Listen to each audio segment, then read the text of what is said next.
नमस्कार। हड्डियां और मांसपेशियां शरीर का एक अभिन्न अंग है। इसमें से बहुत इंपॉर्टेंट स्ट्रक्चर है स्पाइन, मेरुदंड, जिसके अंदर आपका तंत्रिका तंत्र सुरक्षित होता है, नसें सुरक्षित होती है, आपका कंप्यूटर सिस्टम सुरक्षित होता है, केबल सिस्टम सुरक्षित होता है। तो जो बाहर का स्ट्रक्चर है, केज है, जिसे हम कहें कि बोन का जो एक स्ट्रक्चर है, जो पूरे कंक्रीट की तरह आपके तंत्रिका तंत्र को, आपके मेरुदंड के अंदर मेरुरज्जु को सुरक्षित रखता है। यदि हम बाहर के प्रोटेक्टिव सिस्टम को बहुत मजबूत रखें तो फिर मेन सिस्टम भी आपका अच्छे से काम करता है।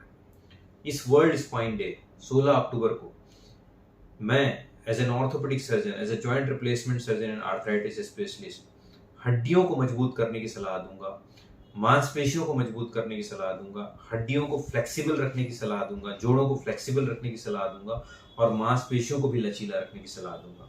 इसके लिए जरूरी है कि आप रेगुलरली एक्सरसाइज करें, मांसपेशियों को मजबूत करें, हड्डियों को मजबूत करें और उसको फ्लेक्सिबल बनाएं। यदि आपका कोर मजबूत होगा और कोर फ्लेक्सिबल होगा तो ये एंड्योरेंस के रूप में आपको दोनों तरीके से फायदेमंद है और आपके कोर स्ट्रेंथ को बढ़ाता है।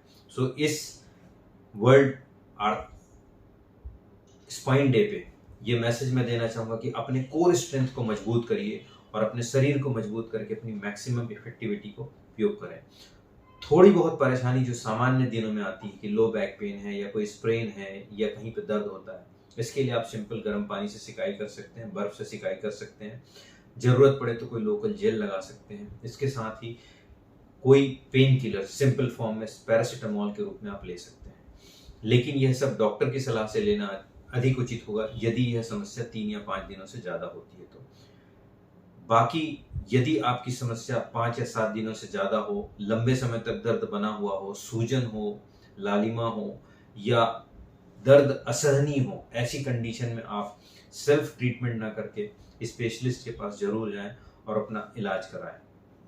मुख्यतः स्पाइन की बीमारियां जो होती है उसे हम एक्सरे, सीटी स्कैन या एमआरआई के द्वारा डायग्नोस करते हैं और इसकी डायग्नोसिस स्पेशलिस्ट के द्वारा ही की जा सकती है। एज रिलेटेड चेंजेस और हड्डियों का कमजोर होना ये बहुत बड़ी समस्या होती है, जिसमें से हम ऑस्टियोआर्थराइटिस के रूप में हड्डियों की कमजोरी को देख सकते हैं, हड्डियों की घिसावट को देख सकते हैं तथा ऑस्टियोपोरोसिस के रूप में हड्डियां कमजोर होती है। सो रेगुलर फूड में आप ड्राई फ्रूट्स, चना, मूंगफली, प्रोटीन युक्त दालें, इनका बहुत अच्छे से उपयोग करें। यदि आप नॉनवेज का उपयोग करते हैं तो नॉनवेज में भी अंडा, मांस रेगुलर उपयोग कर सकते हैं। दूध पीना स्वास्थ्य के लिए बहुत ही अच्छा होता है। धूप में रहने की कोशिश करें ताकि आपके विटामिन डी को संतुलित करें और फिश के उपयोग से आपका fish oil, fish cod liver oil जिसे हम कहते हैं, उसके थ्रू भी आपको विटामिन डी और विटामिन ई मिलते हैं। इनका आप प्रयोग करें। इन सारी स्थितियों के साथ यदि आप संतुलित भोजन के साथ एक्सरसाइज करते हैं तो आप अपनी हड्डियों में खासकर स्पाइन्स को बहुत अच्छे से मजबूत रख सकते हैं। तो आइए इस स्पाइन डे पे हम अपने कोर को, अपने स्ट्रेंथ को मजबूत करें और जब हमारा कोर और स्ट्रेंथ मजबूत होगा तो हम स्वयं मजबूत होंगे, हमारी कम्युनिटी और समाज को मजबूत करेंगे और हमारे देश को भी मजबूत करेंगे। धन्यवाद, नमस्कार, जय हिंद।